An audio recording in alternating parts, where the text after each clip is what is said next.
I'm the Administrator for Minority and Women Business Development in the Office of the Mayor, City of Indianapolis.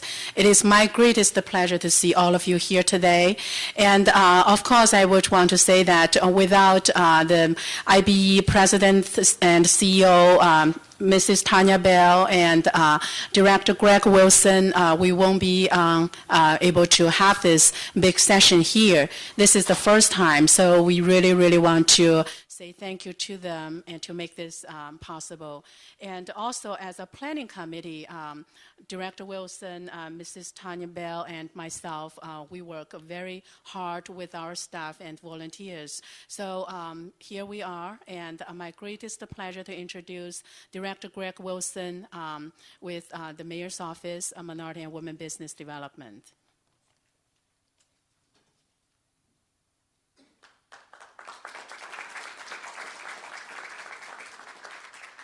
Good morning. Good morning. We should be very excited. This is a great opportunity when we talk about doing business globally. One of the things we want to do, first let me say on behalf of Mayor Greg Ballard, City of Indianapolis, Mayor Ballard has been an advocate for us to grow and develop and assist minority and women businesses in what ways we could. And we think that this partnership with IBA has been fantastic. IBA has been fantastic. And we think the fact that you're here, we have a great group, delegates from Senegal and from China to talk about how to do business with them is very needful. It's going to be very helpful to you. So again I'd like to tell you to listen and be prepared for these opportunities that will present themselves to you. With that, I'd like to say thank Tanya for her great efforts in putting together this summer celebration. I mean, it's going to be fantastic. I'm excited about it, looking forward to the rest of the events and the rest of the sessions. So with that, without any other delay, Tanya Bell, President of Indiana Black Expo. And she really deserves the applause. I mean, she has worked extremely hard and done a great job in trying to help us promote minority and women business development. Thanks a lot, Tanya. I'm going to be quick because I know you didn't come to hear from me, but I just want to say on behalf of Indiana Black Expo, thank you to our delegation from China, our delegation from Senegal.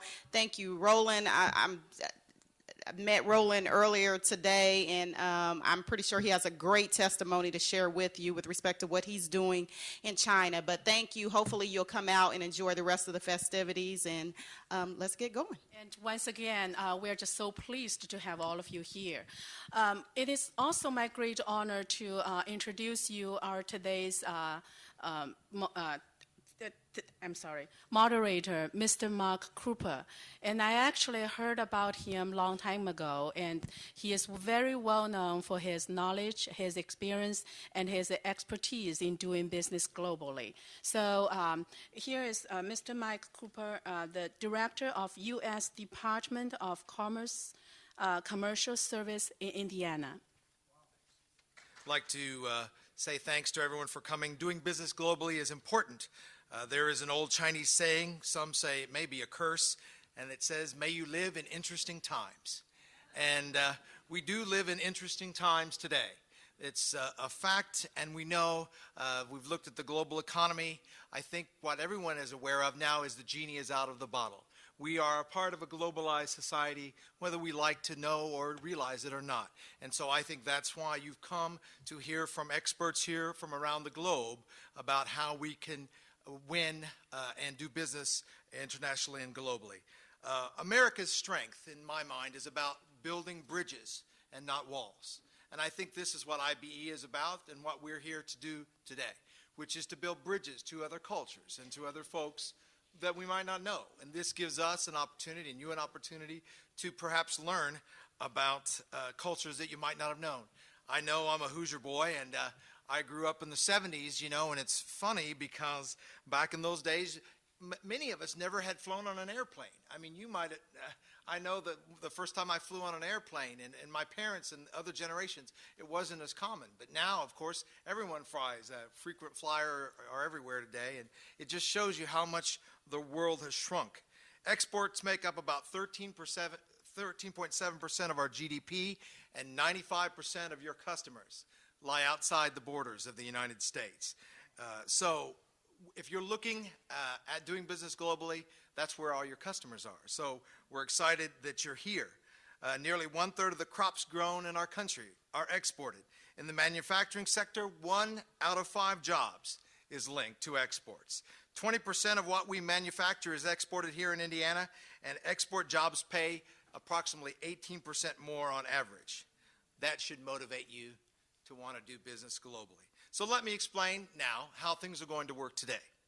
We are going to have 2 delegations. We first have a Chinese delegation that will be coming to the platform here in just a few moments, and they will be making their presentations. And what I'd like to do from where they're sitting, I'm going to introduce them in my broken Chinese English. So I'm going to do my best to pronounce their names. We'll have them stand, and then we will introduce the Senegalese delegation and have them stand. So first of all, we have with the Chinese delegation, Acting Consul General, Mr.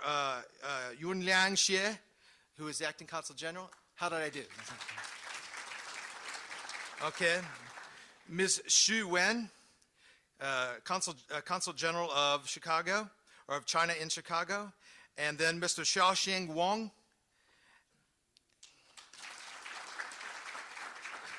Mr. Yanling Li.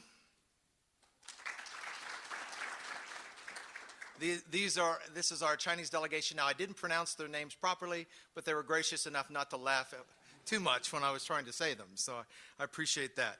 Now, from our Senegalese delegation here on my left, Mr. Tierno Lo, who is the Minister of Handicraft and Tourism, Mr. Omar Sam, Deputy Mayor, Mr. Al-Hadi Aziz. We're excited that you folks are going to be here with us today, and we are excited that we're all here, and hopefully that we will learn something about how to do business globally. Here's how we will do this. We'd like to invite our Chinese delegates to come to the podium right now, if you would. The Chinese delegation will have approximately 30 minutes to make presentations on doing business in China and doing business globally. And they are going to tell you about the opportunities in that market. After they are finished, we'll have them be seated back to their table. We will invite the Senegalese delegation to come to the podium and make their presentations as well. And then third, we will have Mr. Roland Sneed from Banneker coming up, and he will be making presentations on doing business globally.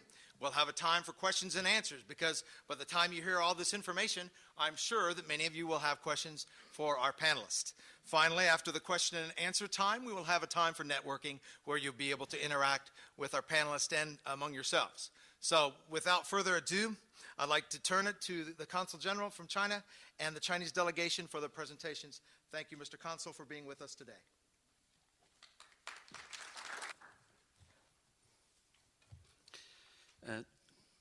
Thank you, Mrs. President Tanya Bell, Director Mark Cooper, and Director Mr. Wilson. Thank you very much. Ladies and gentlemen, good afternoon. Thank you for having us here. I worked in New York before, but I like Midwest, including Indiana, more. Because the people I met here, I think they are more friendly. They are street shooters. Thank you. And please allow me to take a few moments to share some information about Sino-U.S. relationship and what is going in China. I think it will enhance your understanding on China, which is a base for you to do business with China. Ladies and gentlemen, this year marks the 30th anniversary of the establishment of the China-U.S. diplomatic relations. After 30 years of hard work, China-U.S. relationship has become one of the most dynamic and influential bilateral relations in the world. A new era of China-U.S. relationship has begun. The following figures are self-evident. First, in 1979, there was no high-level visit between our two countries except the Vice Premier Deng Xiaoping's trip to the U.S. In recent years, the presidents of our two countries met several times a year and exchanged views frequently by phone and letters. President Hu Jintao and President Barack Obama had a successful face-to-face meeting in London in April, and reached an important agreement on the development of China-U.S. relationship in a new area. President Obama has accepted President Hu's invitation to visit China later this year. Second, China and the United States have established more than 60 bilateral dialogue, consultation, and cooperation mechanisms. In light of the latest developments, the two governments have decided to integrate the China-U.S. Strategic Economic Dialogue and the China-U.S. Strategic Dialogue to establish a new mechanism, China-U.S. Strategic and Economic Dialogue, the first round of which will be held in Washington, D.C. this month.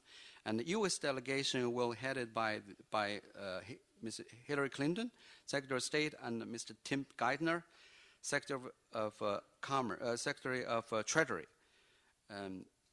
Third, there are now 35 pairs of sister provinces and states, and 144 pairs of sister cities between China and the United States. State of Indiana is the sister state of China, Zhejiang province, and Indianapolis is the sister city of Hangzhou, the capital of Zhejiang province. In 2008, over 2.5 million people traveled between China and the U.S. every day. More than 5,000 people traveled between the two coasts, between China and the United States, over the Pacific. There are over 90,000 Chinese students in the U.S. and over 20 American students in China.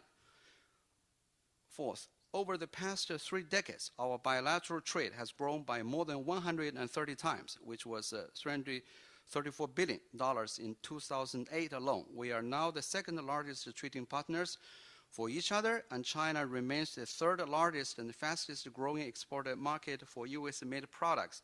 In 2008, U.S. exports to China grew nearly 10% and are up 300 since 2000.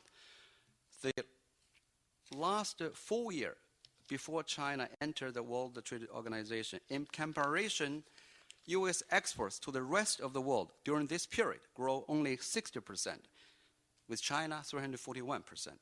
Fifth, by the end of 2008, there are more than 55,000 U.S. companies in China with $59 billion actual investment, making the U.S. one of the China's largest sources of FDI, foreign direct investment. Most of them are doing very well and profitable.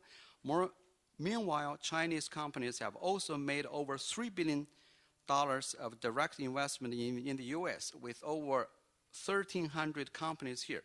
Nevertheless, we could imagine this year would be a difficult one, as the international financial crisis is having an ever greater impact on the real economy of the world. To tackle the crisis and challenges, countries have taken various countermeasures, contributing greatly to restoring confidence and mitigating the consequences. Facing this serious situation, all countries and the international community will have to make a major choice between continuing to open up for cooperation and closing the door for protection. The history of world economy has long before proven that the isolation and protectionism could not save the world, as we saw what had happened in the 30s of the last century. Today, 80 years later, with economic globalization moving into great depth, countries have become closely linked to each other, and countries' economies have become interdependent like never before.